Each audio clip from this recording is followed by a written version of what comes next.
to this edition of Chakmah Choter. We're continuing our presentation of one of the most interesting individuals presented anywhere within the prophets of YAHOWAH. This individual is called a Choter. He is known and introduced by Dowd, who is the Messiah and Son of God, the former and returning king. And he writes, extensively about the Choter in his 14th mashal, or proverb. He is then the subject of an entire chapter of Yashayah, where the 11th chapter from beginning to end is devoted to a presentation not only of the uniqueness of this individual and his purpose, but also how YAHOWAH makes it possible for him to do his job. And when we first encountered the Choter, as I was translating the whole of Yashayah, beginning, verse 1 of chapter 1 and moving on through the book, after YAHOWAH just blasts the religiosity of his people, he condemns every aspect of Judaism, and through Yashayah, he then, you probably are just fine right there, buddy. Yes, hello. Okay, yes. Wookiee is doing his normal thing. He sees that there is a dog trying to usurp his position as an internet influencer, and a screen that we have on the desk that shows me the results of our program. And Wookiee is a sing-along, one dog wonder, and doesn't like the competition. Doesn't know, of course, that dog in the video happens to be Wookiee. But nonetheless, there we go. All right. Well, Wookiee is going to play Wookiee. So, here we have this individual that is the subject of an entire chapter of Yashayah and an entire mashal of Dowd. These are the two most prolific prophets ever. One is the most important man who ever lived, and the other is the most important prophet who ever spoke. And they both devote an entire chapter to this individual. And heretofore, there's been absolutely no recognition of him, no discussion of him. It's as if the world says, well, I don't understand this, so we're just going to pass right on by. Well, turns out, according to our king, Choter's a big deal. And according to Yashayah, Isaiah, he is essentially God's voice present with us. Now, you might say, wow, well, that would be tall cotton for sure, as my mama used to say, coming from the South, but we ought not get carried away. You see, when God spoke directly to Israel, they didn't listen. In fact, they told him to shut up and go away. So being God's voice in this world is akin to saying you want people to tell you to shut up and go away. So, it's not exactly a position that anybody should be envying, but nonetheless, it is exceedingly important because, it does happen to be God. What he has to say is a matter of life and death, and his son, Dowd, was the most important man who ever lived. He is the actual Messiah and the Son of God, of which that imposter named Iusu Christu, Jesus Christ, was nothing but identity theft, a replacement foolology, if you will. He never existed, and he's just nothing but a replacement for the real McCoy, Dowd David. And so what we're doing now is we're reading from Dowd's, who is David's, presentation in the mashal. This would be the 14th, and it is a dissertation on the Choter. He says, as a trustworthy and reliable umun, dependable and honest, steadfast and credible. He's speaking of a man with integrity. He is an ed restoring witness to the eternal testimony. He will never intentionally communicate that which is not true. By comparison, A false and misleading witness pours out a torrent of lies and delusions. Now, you might think, well, the word for witness is the same, since I translated the both in Hebrew, and they are. But what precedes witness is false and misleading, sheker, deceptive, irrational, mistaken, and useless. And oh my God, are there lots of those?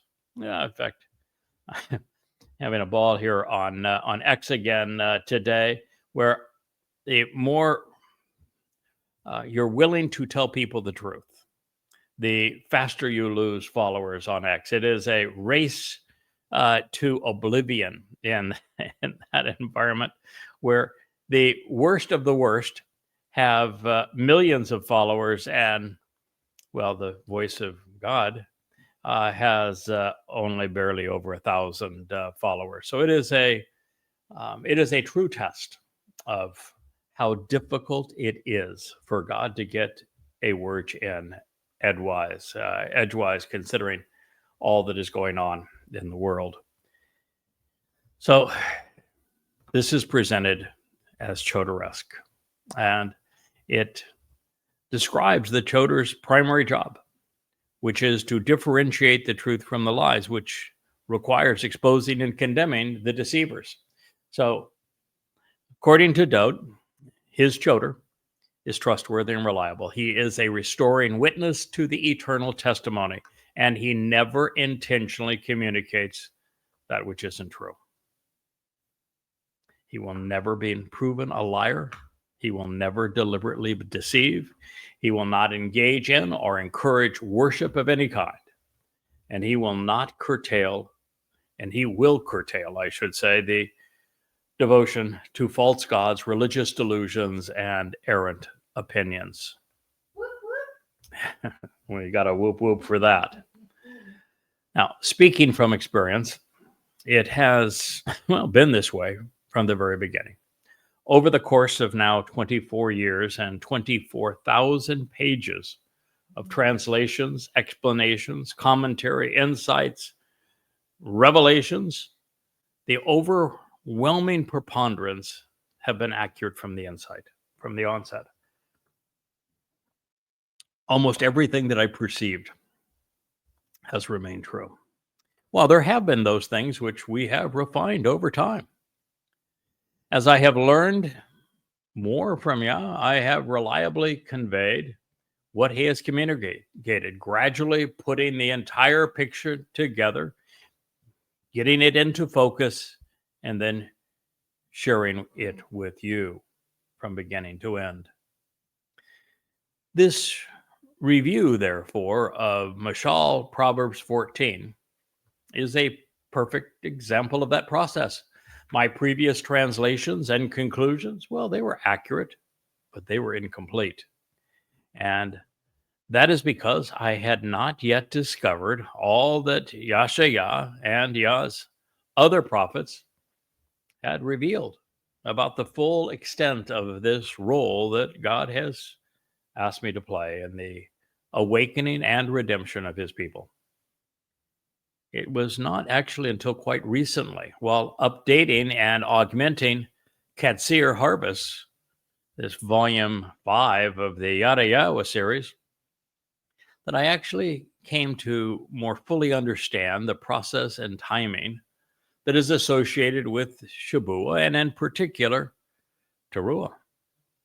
And this is where the bull is the star attraction, with Eliah serving as the master of ceremonies, what will be the greatest show on earth. And now, after my more recent and thorough investigation into the words Yahshua has conveyed through inspiration, I can more completely and indeed accurately convey the intent of Proverbs 14. This is not only Dowd's introduction to Yahshua 11, it is specifically prophetic of what I have and will experience, and what I have and will achieve on behalf of God's people. Now, recognizing that there will be 2 olive trees. They're both depicted on either side of a menorah, as you see over here on my right shoulder, screen left, and above my left shoulder, screen right. On either side here of Yahweh's luminary, we discover that one of those olives was identified by Malachi as one of the 2 witnesses. Eliah would have completed the first phase of his work 400 years prior to Malachi's counting of him.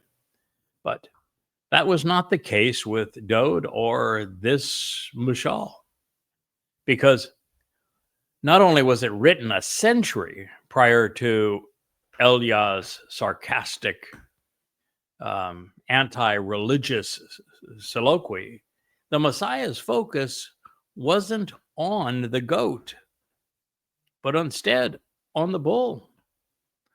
And it's Eliah who is the goat, it's Yada who is the bull. This Mashal, therefore, has been devoted to depicting the Choter's role, who is the bull, during the years prior to Dode's arrival. And in this case, there is only one of him, and yet there are many naysayers, which is why the reference to Umun, credible and truthful, Ed, restoring witness, well, they're both masculine singular. He's here to oppose the vast armada of false and misleading pontificators, pouring out a torrent of lies and delusions, false information, religious deceptions, and political misconceptions.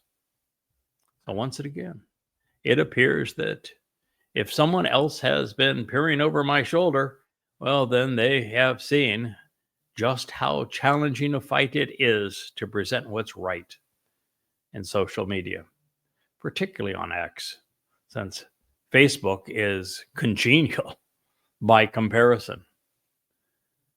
The difference between telling the whole story and engaging in Babel, where fact and fiction are deliberately intermingled to confuse, is actually considerable. Quite literally, life and death. But honesty and integrity require diligence and judgment, things that scoffers and babblers seldom deploy. Those who are derisive regarding Yahweh and Yehudim quote mine, as do conspiratorialists.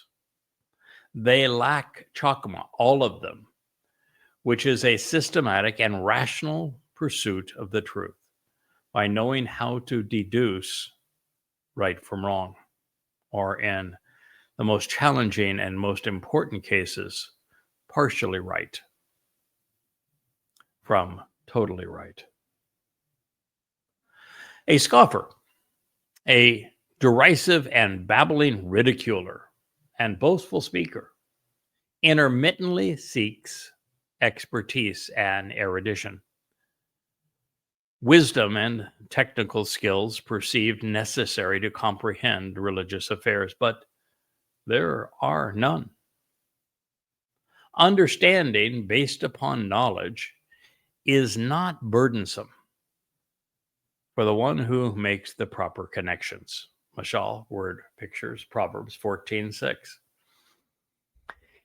It is obvious when canvassing the great out there and the never land of social media that it's filled with scoffers, and their problem is they're intermediate thinkers. They not only don't scratch beneath the surface, they're sort of staccato. They find a little spot and then they turn that into a story, taking everything out of context, never scratching beneath the surface, never actually pondering what they're saying to see, there's something wrong about this. It's inconsistent with the evidence. And so what we're told is for these divisive, babbling ridiculers, there's nothing but intermittent searching. Their expertise is so shallow that they really possess no comprehension. By comparison, you have to get out of the world of the sound bites. I'm told that one of the reasons that my approach does not resonate on X is that if you write beyond 10 words, no one will actually read it.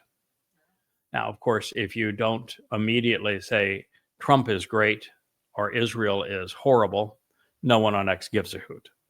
And 90% of those on X exist either to perpetrate genocide on Israel by condemning it of all manner of things that they haven't done that actually are the things that their enemy has done, or those who are so politically and religiously wrapped up in Trump's underwear that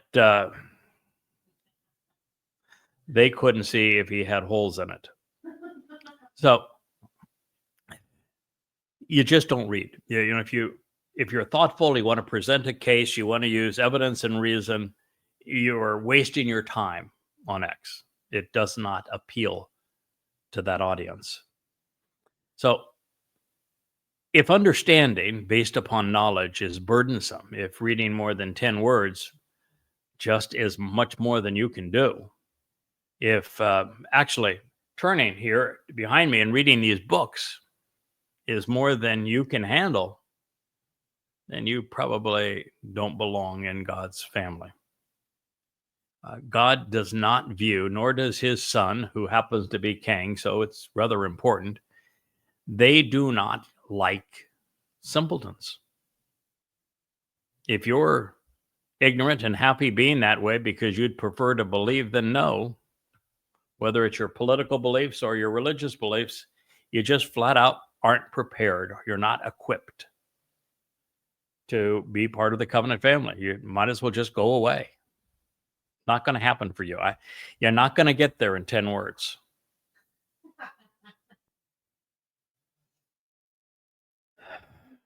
And the statement goes one step further, that it's not only assessing and developing a base of knowledge, which again is why there are 35 books behind me and not 3 pamphlets, See Dick and Jane Run. The amount of information that you need to even be able to process it intelligently when it comes to Yahweh is massive. God is exceedingly big, amazingly bright. And so to have an appreciation for who he is, what he's offering, what he expects in return, and how you make all of the connections to understand how we go about engaging in relationship with him and knowing who the players are and what they did and when they did these things or when they will happen, well, you got to be able to read. I know nobody wants to read today, but it's just happened to be a prerequisite. If God had said, I think I'm going to pick a graduate of high school or college in the last 20 years, they would have disqualified themselves. They just don't read. If you can't get it from going to the lecture, then they're just not going to know it. They can't be bothered to read. Well, with Yahweh, the textbook is the Torah. The notes that explain it are the prophets. You've got to read it all. Often. Dig deep. Turn over every word, every letter to understand it. You have to build this comprehensive base of knowledge before you can even get out of your own shadow. You can't come to the place where you understand that the Christian New Testament, the Talmud, and the Quran are a pile of hooey until such time as you come to know what Yahweh actually said and you compare the two. And that's only a small part of the process. I mean, imagine, I put all these books behind me. If you were to read the books I have written on who Yahweh is and who he is not, and you were to devote 3 hours a day, every evening, get off work, take care of your family, and you snuggle up in your cushiest chair, turn on the light, and start reading. You were to read diligently for 3 hours a night, say from 8 o'clock to 11. 7 days a week. It would take you a full year to read through them once. And now, mind you, I haven't just read through them once. I wrote all of them. And not only did I compose the translations for them and then make the connections to understand them and explain them and derive insights for them, I went back and enhanced them 8 to 10 times a piece so that you could have all that in a silver platter. And yet, Yahowah and I both recognize that you're not willing to read. So the best we could do is, all right, I gained all of that knowledge through that process. I'll bring it to you this way because, well, at least some of you are willing to listen. But as I said, even then, developing that base of knowledge is just the starting point, because the more important part is what Dode said next. And it is something that both Dode and Yahowah strongly emphasized, and that is Bien. Bien is the process that leads to understanding. You see, well, knowing is infinitely superior to believing. And if you know, then you don't have to have any faith. In fact, if somebody says, what do you believe? I said, nothing. Well, I either know or I don't know. And so while Da'ath is super important, the thing that is really empowering is Bien, understanding. It's having the mental acuity to look at 2 things that Yahowah has said, or 20 things that Yahowah has said, or 200 things that Yahowah has said, and relate them all together so that you understand the nuances of how all of these elements work together to provide the kind of relationship Yahowah is trying to achieve with us. Understanding. Now, I also should tell you that while this mashal, word picture of Dode, began with Chakmah, Chakmoth in this particular case, but it went right to Chakmah thereafter. And that is the first of the 7 spirits that we find that Yahowah has given the Choter, the spirit of Chakmah. Well, he also gave him the spirit of Da'ath. It was the second to last in that list. Knowledge, empirical knowledge. Empirical knowledge. If you don't have empirical knowledge, then you're worthless to God. Absolutely worthless. There's nothing he can do with you without the preparation and building that base of knowledge. There's nothing God can do with you. And you either have that knowledge from your life experience and from the Torah and prophets, or just from the Torah and prophets, but even that is difficult because you need that life experience to make it applicable. That's why he chose Moshe to bring it to us. But guess what? Bien is the second of the 6 spiritual gifts that the Choter was given. And so these things are playing hand in hand, aren't they? It's easy to see why Yahowah began as he did with the Choter, because, in fact, Dode had already laid the case.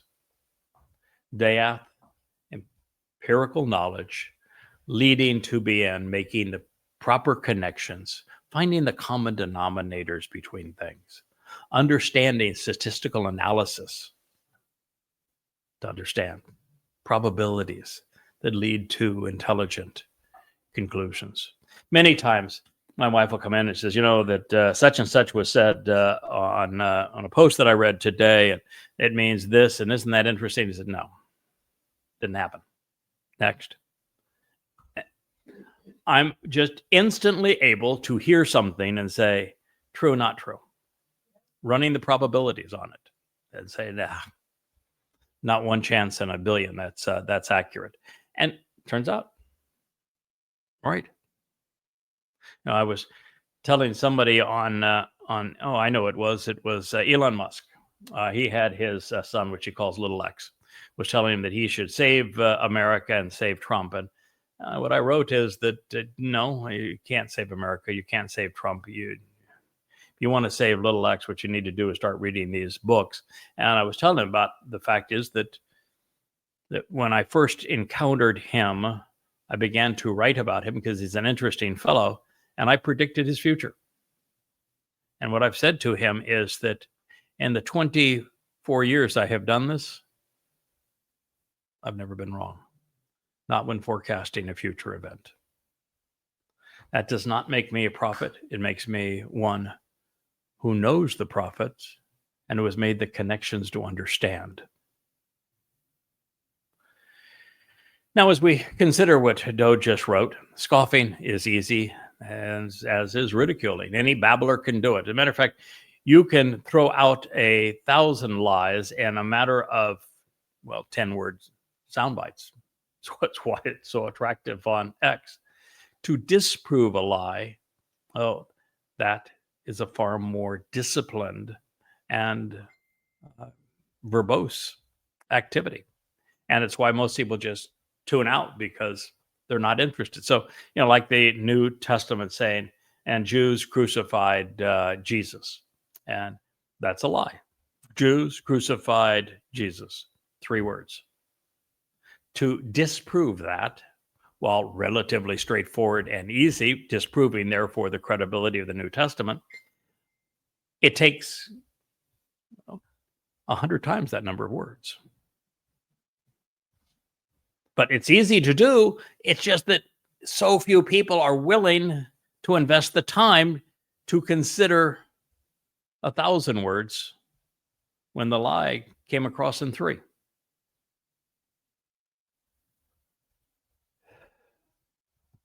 Stupid, therefore, has become exceedingly popular. The distance, however, between expertise leading to erudition and delusions of derisive opinions is, it's galactic. They are like garbage trucks and beams of light that are headed in opposite directions. And by the way, speaking of garbage and beams of light headed in opposite directions, I have, and I wind down most evenings, I'll listen to presentations on YouTube. And many of my favorites are universal astronomy.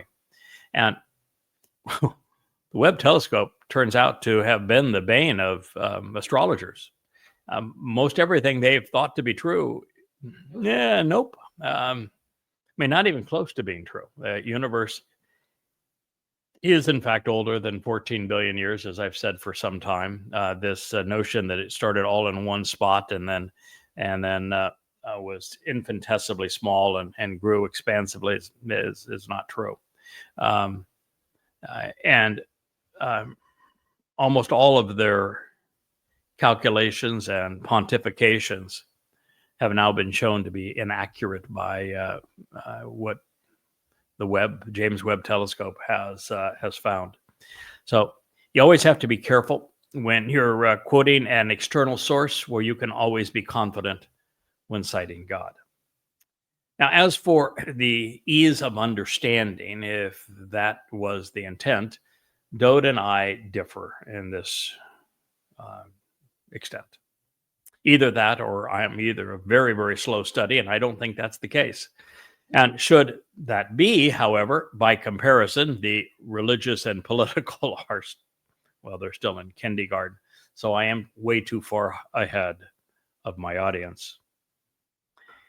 In this case, a torrent of profoundly important and previously unheralded insights were derived, some right at the outset of my investigation. There were some conclusions. For example, I came to the conclusion that there are 3 destinations for human souls. The dissolution of that soul, its complete eradication upon the death of the individual, which means no punishment, no reward. They just simply cease to exist. That only the most aggressive in tormenting God's people or misleading people away from Yahweh are actually sent to Sheol, which is not a place of torture, but instead a black hole where time is eternal, but no other dimensions are extant, meaning that it would be an uncomfortable place because you would spend eternity there without escape. And then there is Shamayim, which is the destination for those who engage in Yahweh's covenant and capitalize on what Dod has done by fulfilling the Moed Mikre. And this realization that there were three destinations for human souls, the obliteration of that soul, a trip to Sheol, which is eternal death, if you will, and then eternal life in Shamayim, is something that no one had ever discussed.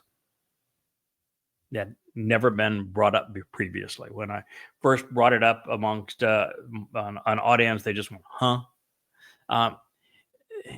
And yet, it's something that I was able to deduce from Hosha as I was translating it in the first weeks that I began this job with Yahowah, and still remains true. No changes whatsoever, or even developments in that realization.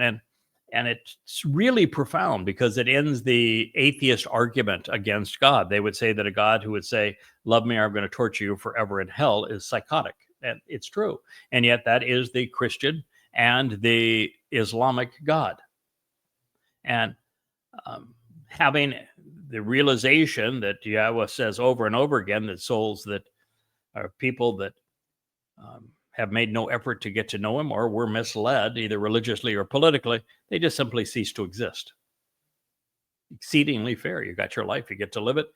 And at the end of it, because you don't know Yahweh, you didn't accept the conditions of his covenant, you just simply cease to exist. It is eminently fair, and it takes the sting out of judgment. You only are affected a recompense if you've done something that is really terribly wrong, and you only get the reward if you've done something that is absolutely correct. So literally thousands of those, including one that I think was exceedingly valuable, which I'm the first person to tell you that Yahweh's name is pronounced Yahweh, and explained exactly why and proved it. And that evidence is in an introduction to God. I would strongly encourage you to read it and consider it. But that is examples, and there's thousands of these. So initially, there was just flood of profoundly important, previously unheralded insights that were derived, some right at the outset of my investigations, but most were the result of relentless pursuits of knowledge and understanding. And there has been very little that I would categorize as halal. It's just easy. That said, my king and I concur that nothing has been halal burdensome. I would even go so far as to agree that once the bien, proper connections are made, understanding is a direct result. Further, from this perspective, I would surmise that the three Zeroah, which would be Moshe, Dod, and Yada, are actually quite similar, and that our minds naturally seek to find access to and then assess the common denominators, which enable comprehension. And we all rather like probability and statistical analysis because these are tools in the quest of comprehension. These are contributing factors in God's choosing us, in addition to something that I think in each case he has contributed. Well, now, in speaking of seeking the common denominator, this is the third of what will be 4 occurrences that, Dod refers to Chakmah, and just the opening salvo of this presentation on the Choter. It appears that many times or more in the second half as well. As a matter of fact, my attention was drawn to this as a result of the mother goddess cult claiming that the eighth Mizmor, which doesn't even mention a spirit or a mother, was devoted to their spirit mom, when in fact it was devoted to Chakmah. And come to find out that the ninth Mizmor goes into quite depth in exposing the wickedness and the mistakenness of the woman who misappropriated God's word. But Chakmah is the first of the spiritual gifts that was given to the Choter by Yahowah and detailed in Yeshayah, Isaiah 11, and it is the dominant word throughout the 14th Mizmor. I don't think there's any word that would more correctly identify the unique characteristics of Dod than Chakmah. We think of Jod as a man after God's heart, which that you think is an emotional bond, but it isn't. In Hebrew, that would mean that their judgment was similar. We think of Dod as being bold, the man that went off to, slay the giant and then led 66 successful defenses of Israel. We think of Dod as being the great poet and songwriter because of his 23rd Psalm. But very few people recognize that Dod's greatest gift, even more than his character and his courage, his compassion for his people, is his Chakmah. He was a very wise man. And it was with his Chakmah that he was able to deduce that it was appropriate for him to volunteer to fulfill Pesach as the Passover lamb, and then fulfill Matzah by taking our guilt with him into Sheol and depositing it there, so that he, as the firstborn of Yahowah, his Bakor, could lead the way for the rest of us to follow into Yahowah's family on Bakurim, firstborn children. So Chakmah is something that is central essence to Dod's nature. He was a quick study. He had a very fast processor up in the old noggin. So it is that Dod refers to Chakmah in what is a very succinct linguistic portrait of his Choter. And it turns out it was prophetic, both as an attribution and as a warning. Our king was not only privy to the introductory term deployed in Yeshayah's presentation, written 3 centuries thereafter in Isaiah 11, but both prophets depicting the Choter, they say that he was intelligent and discerning. He would be intelligent, discerning. Hopefully he is intelligent and discerning. And of course, Dod is also foreshadowing the transitional moment in my life when I would go from what I think is a reasonably intelligent writer to what I hope is a Chakmah Choter, and speaking to you now, doing so at Yahowah's behest. You see, it was a misinterpretation, as I have said, of Chakmah as a spiritual mother and Dod's 8th Mashal proverb that prompted the inception of the Yahowah blog. That's why I'm doing it. As my social media manager, my publisher, and webmaster all bolted on the same day to pursue this nonsense. Their Chakmah expertise and erudition were a little lacking. Oh yeah, they said, lots of people are going to die because you're not willing to see the 8th Mashal as announcing Spirit Mom, and that we need to speak for her because, well, you're not doing it. Well, the reason I'm not doing the speaking for spiritual mom is, well, because there is none. And the 8th Mashal was written entirely about Chakmah. And Chakmah ain't no mommy.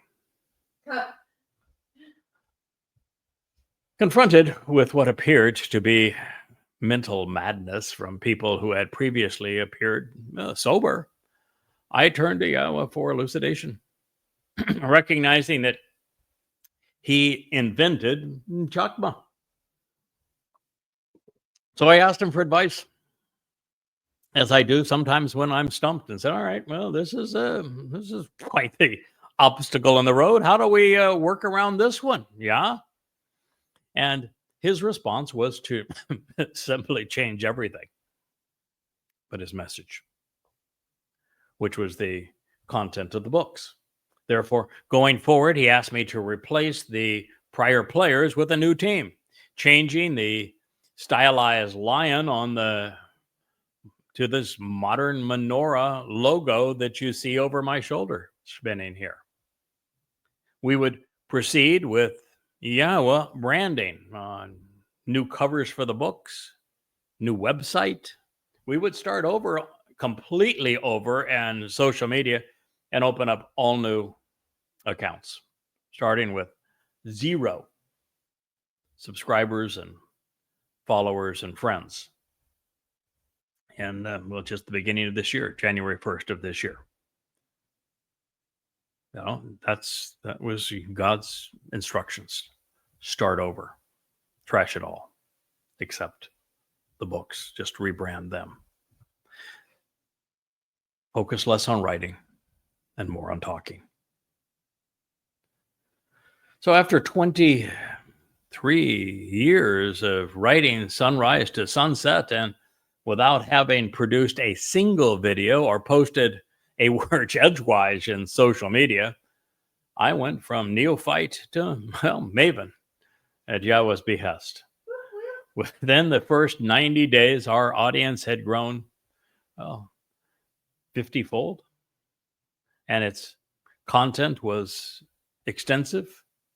I don't even know if you can call it 50-fold. We've gone from, when I started on Facebook, I had an old Facebook account that I opened 10 years ago because I wanted to see pictures of a fire that was approaching my son's school, and wanted to know that he was safe, and I had to have a Facebook account to even see it.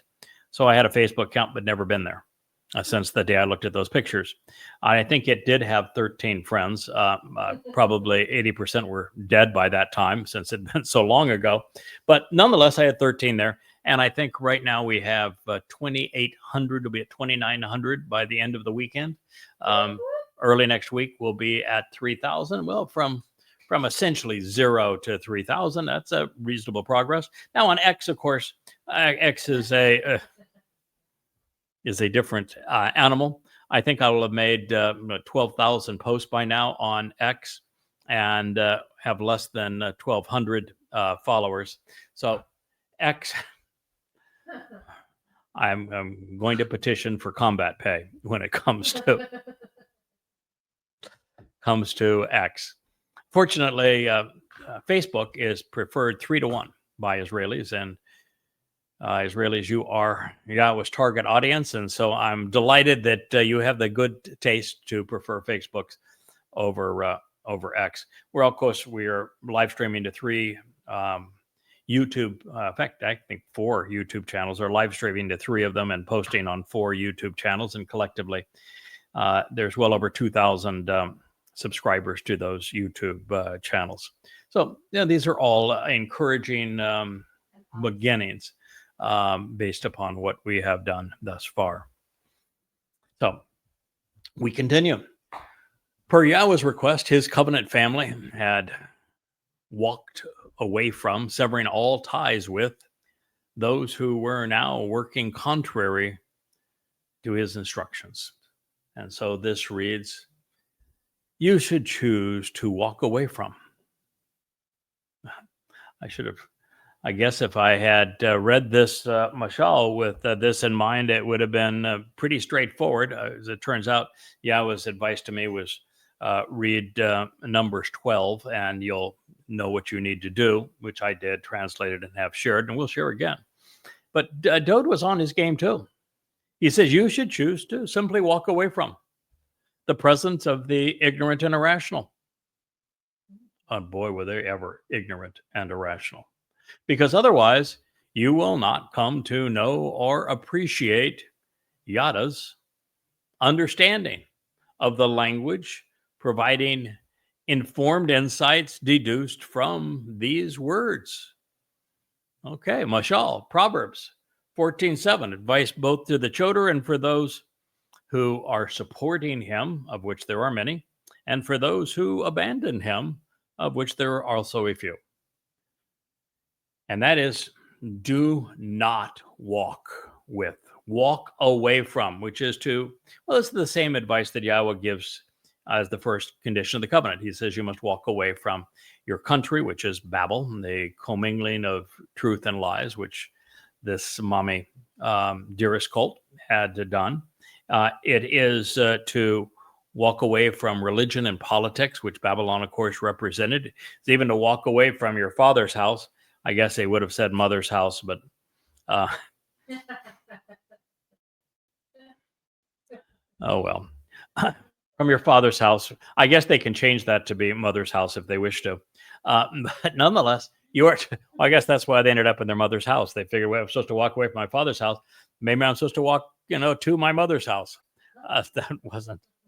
But the implication was walk away, disassociate from the family of man so you can be part of the family of God. If you're going to choose a father, choose the one who's going to be there for you, who is uplifting, who shared the Torah and prophets with you, is the implication. So he says, just walk away. And that was the exact same verb there, walk away. Now, walk away is not a function of geography. I am no further from the nincompoops that are part of the mother goddess cult geographically than I was back in mid-December when this occurred. But I can tell you for certain, we are even more distant from one another now than we were when we began. There is no bridging the gap. It's so far apart. So this walk away from, as it relates to religion, politics, your country, your father's house, is attitudinal, not geographical. So you should choose to walk away from the presence of the irrational and the ignorant. Because otherwise, you could also translate that as stupid, but people don't like being called stupid, so you can just call them ignorant and irrational, and they won't feel so bad. Because otherwise, you will not come to know or appreciate yadas. This is Baal Yada.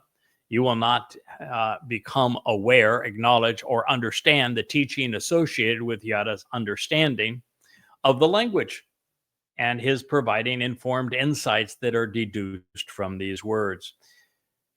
And isn't that the whole of it?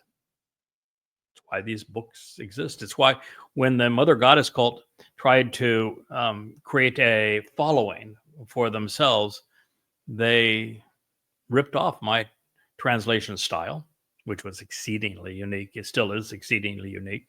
They ripped off my transliterations. They ripped off most of my conclusions. They even ripped off my actual translations. Wore me like a skin. They changed from what was their little honeycomb because they didn't like the fact that God called her a hornet's nest.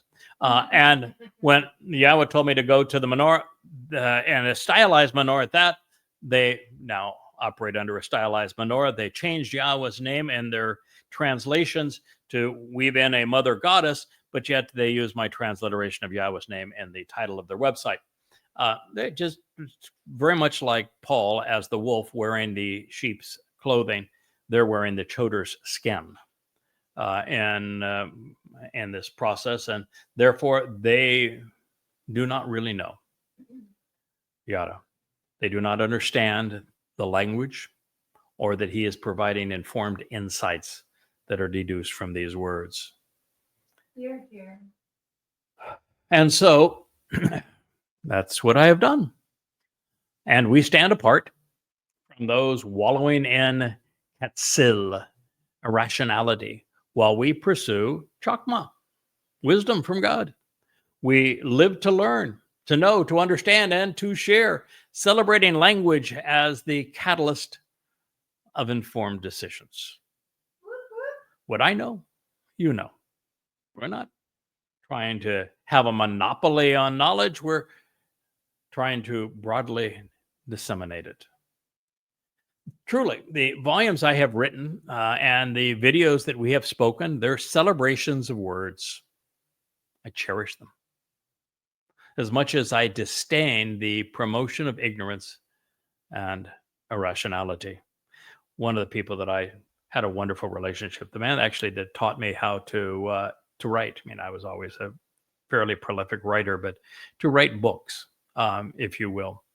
Uh, Name was Ken Powers. And Ken and I worked together on the first two books that I wrote, and they were sort of co-authored to a significant degree. His coaching was really helpful. He was actually the second employee of my last business, and a really genuinely nice man. But he grew up in the music departments of Christian churches, loved going to Christian churches. And when I recognized that Paul was full of it and that the Christian New Testament was completely erroneous, it was something that he couldn't handle. And rather than debate anything that I had deduced from Yahweh's words, he chose instead to say, well, I may be religious, but you've made a religion of words. And I always thought of that as a badge of honor. While I don't like the word religion, obviously, what he's saying is that I have a devotion to. I have developed a love affair with. I highly value words. And I do. I've gone on record so many times saying to Israel that you cannot win a war against a religion like Islam by dropping bombs on Hamas. You need to learn how to wield words wisely. And that comes through two things. One is developing a base of knowledge and then transitioning from knowledge to understanding by making the proper connections. And in this extent, you don't have to invest the 24 years that I have in this process, because I've done that work for you and am offering it to you freely. So the volumes I have written, the videos I have spoken, they are indeed a love affair of words. I cherish them as much as I disdain stupid. Oh, I'm sorry. Ignorance and irrationality. Language is the most empowering and enlightening tool ever wielded by God or by man. It is the connection between God and man, the very thing which brings us together. Words, but lots of them. You're not going to find a 10-word soundbite that's going to serve your interests in this regard. So yet again, we find the Choter's best friend, and indeed our Messiah, Dod's most alluring attribute. The capacity to understand and intelligently deduce insights by being discerning. Chakmah, wisdom, and the technical skills perceived necessary to comprehend. See, understanding is a process. It is a disciplined process from going from faith, beliefs, ignorance, if you will, to a vast reservoir of knowledge. And with that knowledge, also deducing what is true and false, reliable and counterproductive, beneficial and not. And after that, making the connections, finding the common denominators so that you can go from extensive knowledge to understanding. That is the process of Chakmah. It is the single most important skill in the universe. It is the most valuable of all tools. Now, some people have invested it making themselves famous. Others have invested it in finances and have become rich. Yahweh has asked me to invest it and knowing what he said to his people so that it can be shared with them in a way that resonates today. So Chakmah, the capacity to understand and intelligently deduce insights by being discerning for the prudent and the sensible, the Arun, the discriminating person who is aware of subtleties, comes by way of him making intelligent connections. By Derek Q. It is facilitated by him judiciously relating information to deduce a greater meaning by taking a path where being perceptive and knowledgeable leads to understanding. When he embarks on this journey with his full attention. However, by contrast, the foolishness of corrupt leadership, the stupidity, stubbornness, and folly of a nation of idiots who fail to comprehend the moronic government systems perverting and mocking the truth by promoting shams and ruses, deceives, misleads, dishonestly betrays and beguiles the ignorant and irrational, the unthinking dullards and simpletons. Mashal, word pictures, Proverbs 14:8. It's always a contrast, and it is from the beginning of the Torah to the last word of the prophets. It's always a contrast. Yahweh is saying that if you're religious, you can't be part of the relationship. If you are political, then you're going to be too prone to platitudes to focus on the words and understand the path that he has provided. We need to appreciate that it's a matter of contrast, that this very important word, Kodesh, and it's the word I think that sent the mother goddess cult off into left field, because it means to be unique, distinct, set apart, special, uncommon, not religious and political. And it can convey to be part of something, or it can convey to not be part of something, to be distinct from it. It conveys both ideas. Almost everything that is important to Yahweh is conveyed as Kodesh, set apart. And it is a exceedingly important concept in this whole thing, because you need to know that you can't be religious and be in a relationship with God. These things are distinct. God stands apart from religion. You can't call God Hashem or G-D when God says that his Shem is Kodesh, unique, set apart, distinguished. It's also part of him.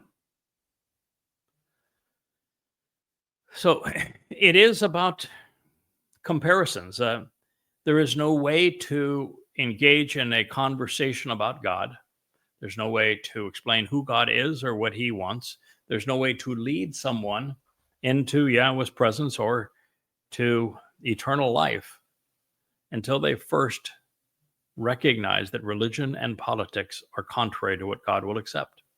You have to disassociate with those things before you can associate with him. And that's why this distinction exists throughout this entire Mashal, Mizmor, Mashal, a word picture from Dowd, is that you have to contrast understanding and prudent, sensible discernment, making intelligent connections about the path to God, from being foolish and the corrupt leadership that is found in religious and political institutions, and how these societal leaders deceive and mislead. And they find it easy to do so because their audience is easy to play for fools. Boy, look at X. As I was writing today, there's a woman called Candace Owens. She's kind of a newfangled thing. She was a liberal turned conservative, and so she's loved by the MAGAites. But she is a Hitler-loving, Holocaust-denying, grotesque anti-Semite. And she has, 6.8 million followers on X. And, it's one thing you can just say, well, shame on her. But no. Shame on those listening to her, who are entertained by her. Shame on those who are entertained by Tucker or Alex Jones. Millions of followers with nothing but nonsense to convey. And my view is that, the platform is somewhat to blame. The pontificator of foolishness is somewhat to blame. It's being part of that ignorant and irrational cadre of fools that they prey upon that is the most disgusting of all. You've just squandered your soul. And it's something you can't fix. You can fix a lot of things, but you can't fix stupid. So, the fact of the matter is, we think our way to God, or not at all. This process begins with Yada, knowing and the processing information through BN, understanding, by way of Chakmah, rationally deducing what is necessary to learn. This does not mean that every covenant member will be intellectually brilliant, only that they will have the desire to learn and to think, and the determination to understand what Yahweh is offering and expects in return. Prioritize to the point that they focus on this information long enough and think about it deeply enough that it resonates with them and they're in a position to respond intelligently. So what we all share in common is an affinity to comprehend the things of God and to reply to him in an appropriate fashion. Now, Yahweh has no issue with foolishness, particularly if the affected individuals are misled. God's concern is with Iwilith, corrupt leadership, with people in positions of responsibility who promote political platitudes and religious shams.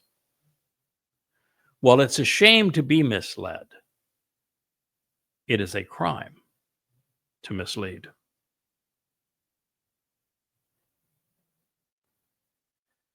Half of my time, and half of every other prophet's as well, is spent exposing and condemning religious, political, conspiratorial, economic, academic, and militaristic malfeasance. It is a prerequisite because man's rubbish must be pushed aside for the truth to be seen. Now, this is because religious schemes are typically replacements. They're substitutions and counterfeits, and they're laid right on top of the truth. So as we read Dode's ongoing assessment of the Choter and his work on behalf of Yahweh and for Yehudim, we find that his rhetoric serves as a treatise on Chotering. It reflects the nature of Dode's Mizmor, too. And of course, his Mashal. His Mashal are all set in contrast. You got to give up stupid if you want to be smart. You got to give up religion if you want to be in the relationship. You have to give up faith if you want to know. And so it's all about contrast in the Mashal word pictures. But if you listen to Dode's Mizmor, he is disgusted by those who have misled others about him and what he's accomplished, or have misled others about Yahweh and what he's offering, who he is.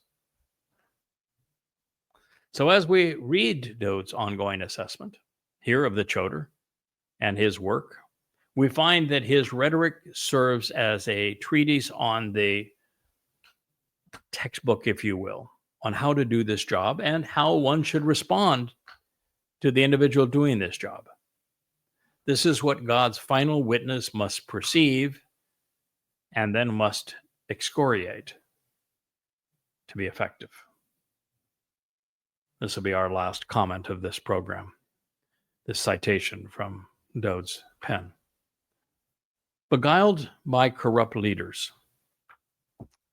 those incapable of thinking judiciously, the simple-minded without overall understanding, he will mock in a derisive, arrogant, and scornful fashion, constantly boasting in their disrespect for the compensation that has been provided to remove guilt by way of the atoning sacrifice, Asham. The offer to resolve errant and misleading ways and the consequence and penalty for being wrong. Alternatively, those who are right and on the level, straightforward, observe the connections between things and come to understand the choices which lead to being approved and accepted. Mashal Word Pictures 14:9. Well, so Dode is blaming stupid on the incapacitating result of religious and political leaders who corrupt the truth, and of the inadequacy of people at large to exercise good judgment. This was largely the purpose of what was called for years political correctness, that is now no longer spoken about, because they've, rather than advancing political correctness, they never even mention the term anymore. They have cancel culture, woke ideas, or progressives, whatever they want to call themselves, socialists, communists now. But what they did initially is they made the execution of good judgment, of rational thought, a crime. That you were not politically correct, and therefore you weren't somebody who was even able to express yourself publicly unless you concurred with their position. And if you differed, then it was not politically correct. And evidence and reason were not alibis. It did not matter if they were wrong and you were right. And so what we have as a result of this war against critical thinking is people who lack understanding. Now, I look at the youth today that are out there marching with their caliph's scarves of terrorists on and under the flag of genocide and saying free Palestine, that means nothing but obliterate Israel. And they're liberals, exceedingly aggressive liberals, many of them from the most acclaimed universities in the country. And they're unable to think through what they're doing. They have no idea that they're rallying on behalf of a religion that treats women as if they were animals, gives them no rights, that is responsible for 90% of the terrorist acts worldwide, whose God and scriptures demand that Muslims fight to the death, killing everyone. They're unaware that Muslims invaded Israel and committed acts of rape, mutilation, terrorism, abduction, and mass murder. And yet they rally on behalf of those who did these heinous crimes and against those that were the victims. And you say that this is not resolvable because you can't reason with these individuals. They're out there chatting their platitudes. And it's like the reason that God says, I don't want you to pray to me. I want you to listen to me. They're not capable of listening. They're too busy screaming. And even if they were to listen, The very idea of processing evidence and reason intelligently has been robbed from them by progressive academia. I mean, we literally have produced 2 generations of intellectual zombies. They're just not capable of thinking. They have no understanding. And therefore, they're derisive, they're arrogant, they're mocking, they're scornful, they're boasting, and they're disrespectful.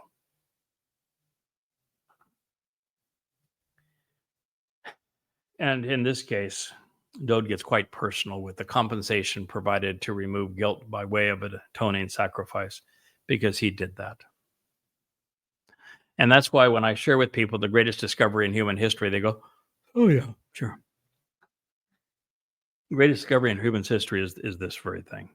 That the guy that wrote this mashal, this word picture, he provided the sacrifice on Pesach and Matzah, particularly on Matzah, where he carried our guilt away, never to be seen again, that he provided the compensation to remove all guilt by way of his sacrifice, mashal. And today, I don't even think there's 1 person in a million that knows that. It's the primary purpose of the YAHOWAH blog, other than to reintroduce Yahweh's name to the people that erased it. It's to refamiliarize Israel with their Messiah, their King, their Shepherd, the very Son of God, who fulfilled Pesach and Matzah, providing this compensation to remove their guilt so they could be present in Yahweh's company and his. It's one of the great travesties of all time. Probably the greatest criminal act in human history was when Paul, on behalf of his mentor, Satan, wrote the first 14 letters of the Christian New Testament, and then got Mark and Luke to write those books and Acts to perpetrate a product of identity theft on the world.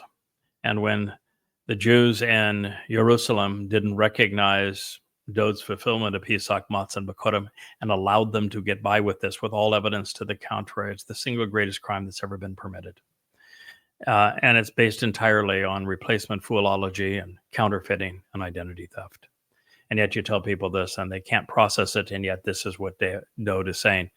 And when you talk about the Choter, since he is the very person that came to recognize this and has made it integral to the YAHOWAH blog and his books, we're speaking of the same individual, aren't we? We're working together to correct this terrible wrong. And he says, therefore, those who are straightforward and right, and they're on the level, they observe the connections between things to understand they are Bien, and Bien, again, is one of those 7 spirits that's offered to the Choter in Yahshua 11. And based upon this understanding, we now know what the choices we must make if we're going to be approved and accepted by Yahweh and be part of his covenant family. It's a rather profound statement, don't you think? Brought to you by the man who knew, because he enabled the process. And he was a prophet and wrote about it 1,000 years before he fulfilled his promises. Isn't it a shame that his own people have denied him and themselves of this terrific gift? I thank you for listening to Dowd's mashal, his word picture, the 14th, as he introduces the world to his Choter. I am that Choter, Yada, and I thank you for listening.